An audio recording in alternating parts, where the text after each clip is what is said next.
Hershey दुनिया की सबसे बड़ी चॉकलेट कंपनीज में से एक है जिसकी टोटल वैल्यूएशन 47 बिलियन डॉलर की है। फिर भी हर्षे कंपनी का एस्टेब्लिशमेंट एक ऐसे लड़के ने किया था जो बेहद ही गरीबी से जूझ रहा था और काफ़ी बार बैंक करप्ट हुआ। ये एक चॉकलेट एम्पायर की सच्ची रैग्स टू रिच कहानी है। ये मिल्टन हर्षे की अनबिलीवेबल एंड इंस्पायरिंग स्टोरी है।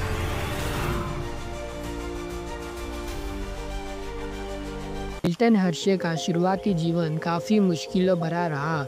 उनका जन्म 1857 में पेंसिल्वेनिया के एक रूरल डेयरी फार्मिंग कम्युनिटी में हुआ। हालांकि मिल्टन के माँ बाप एक रिस्पेक्टेबल फैमिली से बिलोंग करते थे। उनके फादर हेनरी की एक सबसे बुरी आदत थी कि हर बार जल्दी अमीर बनने वाली स्कीम के पीछे भागना, जिसका परिणाम स्वरूप हेनरी के पास कभी भी पैसे नहीं होते थे।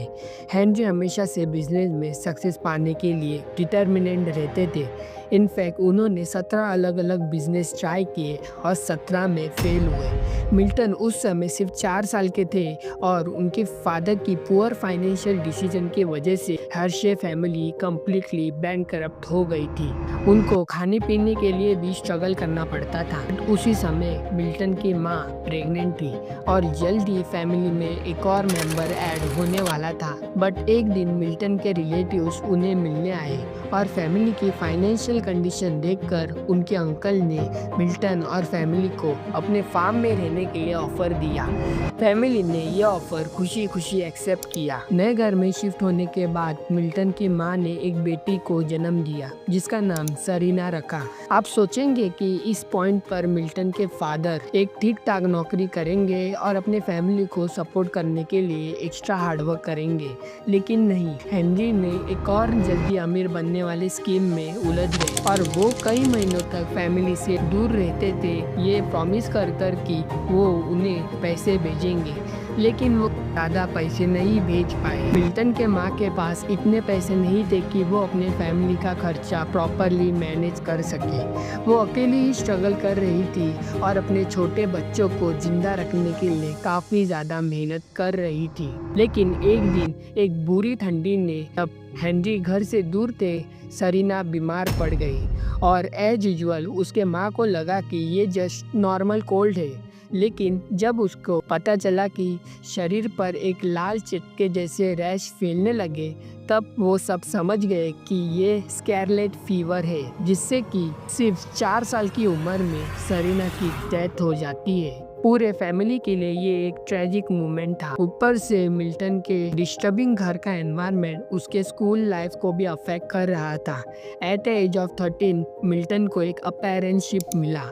उसके फादर को लगा कि ये एक अच्छा करियर बन सकता है। मिल्टन को ये जॉब बिल्कुल भी पसंद नहीं था, जिसके कुछ समय बाद ही वो जॉब छोड़ देते हैं। फादर तो काफ़ी डिसअपॉइंटमेंट थे, बट उनकी माँ काफ़ी ज़्यादा खुश थी बिकॉज अब वो अपना करियर परस्यू कर सकते थे। 14 साल की उम्र में मिल्टन ने एक कैंडी मेकर रॉयर के साथ अपेरेंटशिप किया। कैंडी बनाने और सप्लायर से इंग्रेडिएंट खरीदने के तौर तरीके सीखे। 1876 तक मिल्टन ने अपेरेंटशिप कंप्लीट हो चुकी थी। उसका विजन सेट हो गया कि अब वो अपनी खुद की कैंडी शॉप ओपन करेंगे। फिलाडेल्फिया में एक छोटी सी कैंडी शॉप शुरू की। मिल्टन दिन रात मेहनत करते थे, कैंडीज बनाना, ड्राई फ्रूट और आइसक्रीम भी सेल करते थे। कभी कभी तो वो घर भी नहीं जाते थे और लक भी मिल्टन के फेवर में था क्योंकि उस समय शॉप परफेक्ट टाइमिंग पर खोली गई थी। एक्चुअली युवा की इवेंट होस्ट कर रहा था फिलाडेल्फिया, जिससे कि लाखों तादाद में लोग आ रहे थे। मिल्टन की स्वीट खरीदने लगे।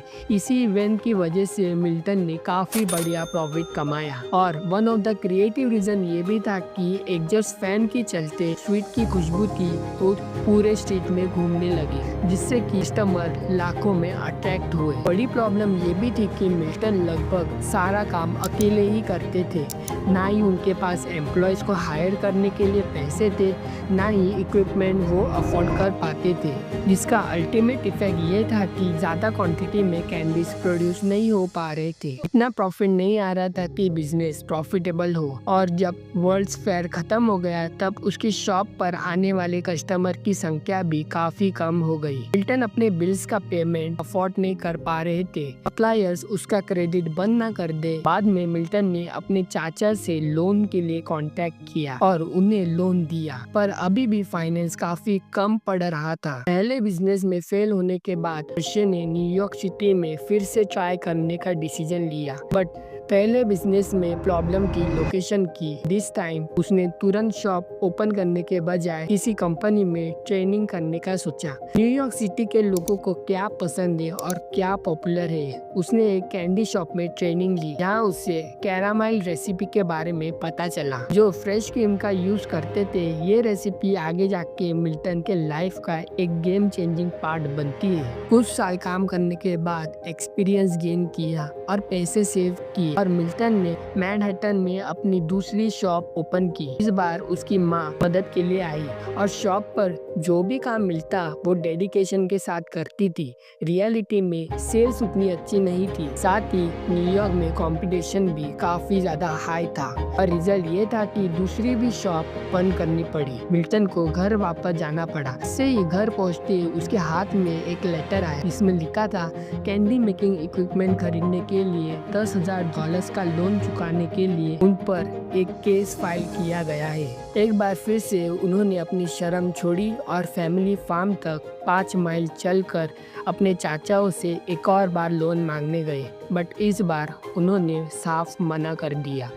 वो कहते थे कि वो भी अपने पिता की तरह हो गया है और मिल्टन भी ये जानते थे कि ये कहीं ना कहीं सच ही कह रहे हैं। फैमिली के लिए कुछ अच्छा करना और उनको ये साबित करना कि वो सफल हो सकते हैं, यही उनके जीवन का सबसे बड़ा लक्ष्य बन गया।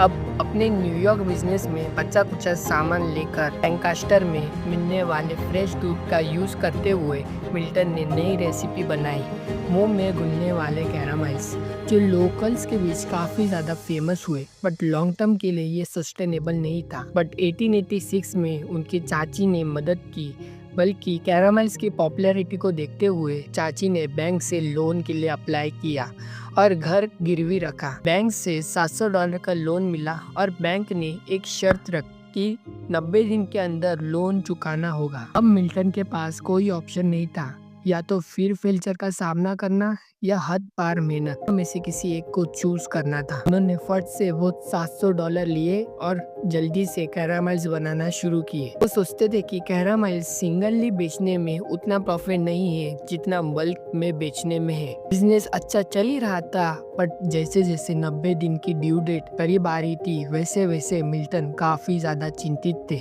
इनफैक्ट उनको लगा कि वो फिर से बैंकरप्ट होंगे, लेकिन तभी ही एक चमत्कार हुआ। उस समय इंग्लैंड के एक अमीर बिजनेसमैन अपने लैंकास्टर टूर में आए। तब उन्होंने मिल्टन की कैरामाइल्स को टेस्ट किया एंड गेस व्हाट, उनको वो काफ़ी ज़्यादा पसंद आया। इनफैक्ट उन्होंने टर्न्स ऑफ ऑर्डर दिए, ताकि वो चाहते थे कि इंग्लैंड की स्ट्रीट पर भी ये कैरामाइल्स बेचे जाए। यही ऑर्डर